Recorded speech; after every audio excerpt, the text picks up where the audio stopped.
Paz para todos, seja muito bem-vindo ao canal. Nós estamos no capítulo 16 do livro de Marcos. Estamos chegando ao final desse impressionante relato que Marcos escreveu. E no versículo 9 diz assim: E Jesus, tendo ressuscitado na manhã do primeiro dia da semana, apareceu primeiramente a Maria Madalena, da qual tinha expulsado 7 demônios. Então, esse personagem, né, que a Bíblia trata, Maria Madalena, muitas vezes as pessoas confundem um pouco a história dela, né? Você vai ter relatos, o primeiro relato sobre essa mulher é quando ela é pega em flagrante adultério e ela é levada para ser apedrejada, porque esse era o costume da lei, né? E as pessoas entendem e compreendem que se trata aqui de uma prostituta, mas não existe nenhum texto, não existe nenhum versículo que fala que ela tinha essa função. A verdade é que provavelmente era uma mulher comum e normal, mas que resolveu veredar por esse caminho, né? E se relacionar com uma pessoa que já estava casada. A lei dizia que tinha que ser apedrejada e por isso ela é levada a esse momento. E Jesus, as pessoas queriam a validação de Jesus, porque Jesus ele estava com uma fama muito grande, né? E então eles queriam a validação de Jesus. E Jesus simplesmente não fala nada, né? E ao eles insistirem, Jesus, ele que estava escrevendo na areia, se volta para eles e diz que quem não tivesse pecado, que pegasse uma pedra e seja o primeiro a atirar nela. E é óbvio, né, que isso, né, bateu na consciência de todo mundo. Só que a informação que é interessante é que ele diz aqui que ele expulsou dela 7 demônios. Então, se trata aqui de uma mulher possessa. A possessão, de fato, ela não é algo feito que acontece com todo mundo. Por exemplo, aqui eu sou rodeado de pessoas, tenho a vizinhança, eu tenho o trabalho, eu sou rodeado de muita gente e nenhuma delas está possessa. A possessão, na verdade, ela é o extremo quando você busca demais o mal. Então, quando você se envolve demais com o mal, e você quer demais o mal, e você se entrega demais o mal, como uma punição, como uma disciplina, Deus permite que você então se envolva, já que você está querendo tanto, né, o que você quer muito, então você se envolver dele dessa forma chamada de possessão. E temos algumas narrações aqui de possessão, né? Por exemplo, toda possessão deixava muito claro que a pessoa ela se degradava. Ela entrava num processo de muita perda, muita humilhação, muita exposição. Como, por exemplo, o próprio livro de Marcos fala de uma pessoa que era surda. E essa surdez não era algo comum ou natural da pessoa. Simplesmente, essa surdez se tratava de possessão. Tem um outro relato que fala de uma criança que era lunática. O lunático, a palavra lunático vem das fases da lua. Assim como as fases da lua elas são 4, né, e ela muda drasticamente, é isso que eles queriam dizer dessa criança, que era uma pessoa lunática, ou seja, mudava drasticamente, como se fosse uma bipolaridade, só que bem agravada. Então, e outros tantos relatos que falam, logo mais depois vai falar de uma pessoa que vivia nos sepulcros, ou seja, vivia nos lugares mortos, e também se machucava. Essa possessão levava ele à água, levava ele ao fogo. Então, possessão é algo muito tenebroso, terrível, leva sempre a pessoa a uma degradação. Mas as pessoas não ficam possessas assim. A verdade é que a possessão é um extremo de quando a pessoa ela se dedica demais. Tem pessoas que buscam isso para sua vida, né? Ou tem pessoas que se degradam demais e se envolvem com coisas que não deveria se envolver, ou se agride o seu caráter, a sua moral, para ter uma certa satisfação, um certo prazer, e não importa nada, só importa o prazer, não importa absolutamente nada. E aí você vai ver casos de possessão. Então, uma vez que a pessoa ela está nesse envolvimento, a vida dessa pessoa vai expressar derrotas profundas, que nem muitas vezes significa derrotas financeiras, mas às vezes uma derrota emocional, né? Então, é uma degradação, é um momento terrível da vida que a pessoa vive. Mas a pergunta é, por que eles possuem? Já se perguntou por que demônios possuem pessoas e anjos não? E a resposta é simples, é quando é a sentença que Deus deu. Quando Deus dá a sentença para o homem lá no Jardim do Éden, você vê que ele vai falar sobre que o homem, a punição do homem seria que agora ele teria que a terra não iria produzir como produzia antes, né? Agora ele teria que ter um trabalho extra, né? A mulher teria dores de parto.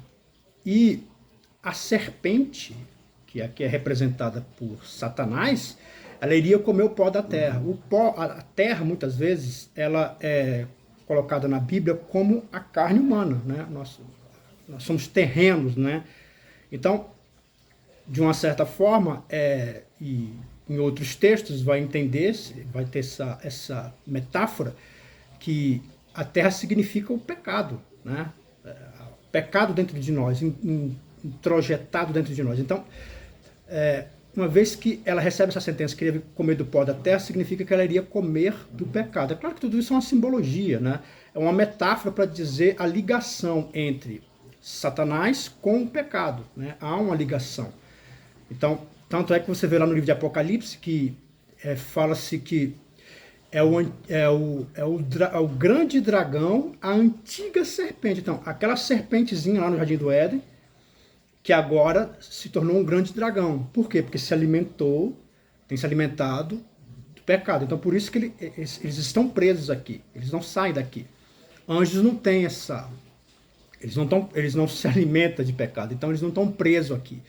Então, como eu estou falando, tudo isso é uma metáfora. Mas, de fato, há essa ligação forte entre as trevas com o pecado. Então, por isso que quando é que a pessoa fica possessa? É quando ela se envolve demais com o pecado. Por exemplo, assassinos, serial killers, são pessoas que se envolvem demais com o pecado. Isso significa que essas pessoas são possessas. Isso não tira a culpa delas. Como algumas pessoas, né, quando são presas, elas dizem, não, porque eu ouvi voz, eu senti, e como se não fosse eu, mas fosse essa possessão. Na verdade, a possessão, ela intensifica a sua maldade, uma vez que você já está buscando. Você busca a maldade, você se alimenta dela, você se fortifica dela, e agora simplesmente o que vai acontecer é que você quer muito isso, agora você vai ser potencializado com possessões, mas a culpa é sempre sua. Você é o culpado, nós somos culpados pela nossa própria concupiscência. E aí, depois que você tem esse entendimento, o que acontece? Então, o ponto aqui é que as forças das trevas te veem mais como um restaurante, né? Então, quando você é muito pecaminoso, então você se tornou um restaurante, né? Quando ele vai se degustar dentro dessa metáfora que eu estou falando. É claro que não é assim, mas é uma metáfora para ficar fácil a compreensão. Então, possessão se trata aqui de um momento muito delicado da vida de qualquer pessoa, uma vez que essa pessoa ela vai entrar em uma grande degradação por causa desse envolvimento que ela tem. E diante aqui do texto, você vê que qual foi o motivo que levou ela a essa degradação, a essa possessão?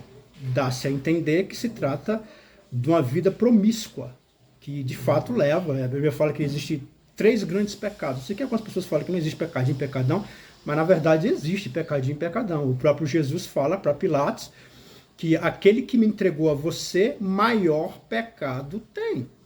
O que na verdade nós entendemos é o que te condena não é os tamanhos dos pecados, mas assim a sua natureza pecaminosa. Você naturalmente é pecador. Quando você peca, você só está manifestando quem você é, nada mais do que isso. Então isso é que te condena. Mas existe de fato pecadinhos e pecadão, tanto é que existem disciplinas, tanto na esfera terrena quanto na esfera espiritual. Por exemplo, quando você mente, né, eu estou indo para tua casa e falo assim, olha, a tua mãe está passando mal. Aí quando você entra dentro da casa, abre a porta, aí todo mundo, parabéns para você. Quer dizer, foi uma mentira que eu falei para você entrar na casa para você ser surpreendido. Então, não deixa de ser pecado, mas é um pecadinho. Pecadão é acontecer alguma coisa de nível brutal, como por exemplo um estupro ou algo parecido. Então, essas coisas elas têm peso, né? Eu não vou ser condenado por ter mentido para cantar parabéns para você, mas muita condenação se de fato há esse tipo de procedimento que eu acabei de citar. Então, o que eu estou querendo dizer é que de fato existe tamanho, sim. E na Bíblia ela aponta 3, que são os piores, que é idolatria, feitiçaria e promiscuidade. Essas são as 3 coisas que, de fato, se você se envolver muito com essas coisas, vai te levar, no entendimento aqui bíblico, a ser possesso. E uma vez que você é possesso, a sua vida vai degradar, e sempre em vários aspectos ou em um aspecto, mas que vai entrar em degradação, vai. E essa mulher aqui, então, é a primeira pessoa que Deus vai aparecer, e ele expulsa dela 7 demônios. Mas, olha, é uma pessoa, como é que tem 7 demônios? É porque, como eu expliquei no vídeo passado, os seres espirituais não têm corpo. Por isso que num certo outro relato se fala de uma legião, que dá a entender que ele se identifica como legião por causa que havia a legião de soldados, né, que era uma quantidade muito grande, e ele se identificou assim para dar a entender que de fato se tratava de muitos demônios, né? Então, pode ter certeza que quanto mais entra, né, mais degradante vai ser a vida dessa pessoa. Então, Maria Madalena aqui, ela estava nesse momento de degradação, tanto que iria morrer, né? O final disso é a morte. É sempre humilhação, é sempre perdas, é um momento terrível até que chega a morte. Quando a pessoa está muito possessa, o fim dela vai ser esse, de um jeito ou de outro. E aí você vê que quando ele expulsa isso dela, ela se torna liberta e ela tem uma nova oportunidade de vida. E esse é o ponto que eu quero chegar aqui, é que não importa o tanto de influência, o tanto de perturbação, porque tem pessoas que elas não chegam a ser possessa, mas elas são muito perturbadas, né? Há uma opressão, há um enganjamento das forças das trevas, a pessoa cada vez se envolver mais com esse tipo de situação, ao ponto de querer levar ela à possessão. Mas muitos não chegam a esse estágio, mas aquela perturbação. E aí o que acontece? A palavra de Deus deixa claro que Jesus ele pode libertar essa pessoa disso. E uma coisa que eu acho interessante também nesse versículo é que uma vez que você tem que perceber as coisas, tem que perceber em que caminho você está indo. Tem coisas na nossa vida que já nos levam a entender, a compreender. Quando você está indo e você está vendo que aquilo está indo mal, por exemplo, você entra num relacionamento e aquele ciúme, aquela coisa, você está vendo que a coisa está indo mal, não é uma coisa de paz, não é uma coisa que te traz alegria, contentamento, é mais contra do que prós, ou seja, é mais coisas ruins acontecendo do que coisas boas. Então, isso tem que ser um sinal para você parar. Como eu falei, a possessão, ela é quando eu cada vez me envolvo, eu vou me envolvendo. Então, quanto mais você vai se envolvendo, então você tem que ter essa percepção de entender em que ponto está a sua vida, se vale a pena, em todas as áreas da sua vida. Uma das coisas, por exemplo, que quando a pessoa vai presa, por exemplo, né, ela está lá na cadeia, e eles vão para o interrogatório, o policial, quando vai fazer um interrogatório, ele observa muito se a pessoa está ansiosa. Porque a ansiedade, ela vai denunciar alguma coisa. O que faz a pessoa ser ansiosa? É quando os meus pensamentos não coincidem com o que eu estou falando. Eu penso, mas estou falando completamente o contrário. Isso causa ansiedade. Ou então quando eu estou sentindo alguma coisa, mas eu não estou fazendo. Eu sinto, mas não faço. Então, essa incongruência faz com que você fique muito ansioso. E a ansiedade também, ela se apresenta também em algumas coisas, porque tem algumas coisas que parece que você sente que não é. Aí você fica ansioso. Tudo parece que está indo bem, mas você sente que não é aquilo, você sente que tem uma coisa errada. Então isso te deixa muito ansioso. Então você deveria utilizar a ansiedade também como um indicativo de alguma coisa. Então, como é que eu não chego a essa degradação? Como é que eu não chego a esse momento tão terrível? É quando eu percebo minha vida. Eu percebo os meus relacionamentos, eu percebo como é que está indo a história da minha vida, as minhas péssimas decisões. Tem pessoas que elas estão nem aí. Elas estão tomando as suas péssimas decisões e vão cada vez mais fortificando isso, até que a degradação vai vir. Como é que eu evito tudo isso? É percebendo a minha vida. Olhando para mim mesmo, olhando para aquilo que eu estou sentindo, sabe? Parar e se ouvir. Você mesmo se ouvir, você mesmo. É como eu já falei em outros vídeos, a resposta nunca está fora. A resposta sempre está dentro de você. O Espírito Santo de Deus mora dentro de você. As respostas estão dentro de você. Então, às vezes, se você parar, respirar e se ouvir, Então eu tenho certeza que ao você se ouvir, você vai enxergar muita coisa. E aí você vai parar, você vai pôr um pé no freio. Vai pôr um pé no freio em relacionamentos que não prestam, vai pôr um pé no freio nas escolhas que você está fazendo, tá na cara que você está indo de mal a pior. E tem gente que insiste. Às vezes insiste porque tem um certo prazer.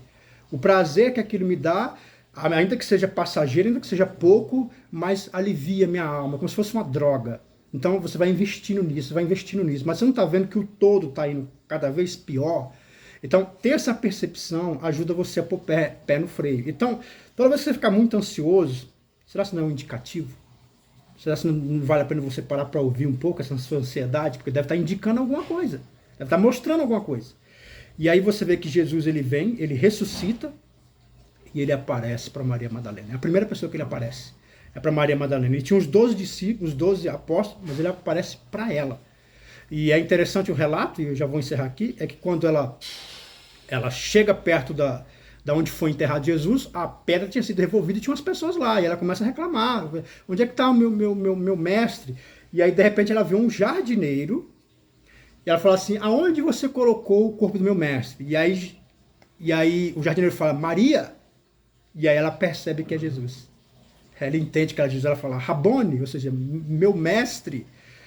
Quer dizer, você vê que ela foi uma pessoa possessa, uma pessoa que teve uma vida degradante, mas ao encontrar com Jesus e Jesus curar ela teve a vida dela toda transformada. E aí você vê a preocupação dela com Jesus, porque quem é muito perdoado ama mais, e quem é pouco perdoado ama menos.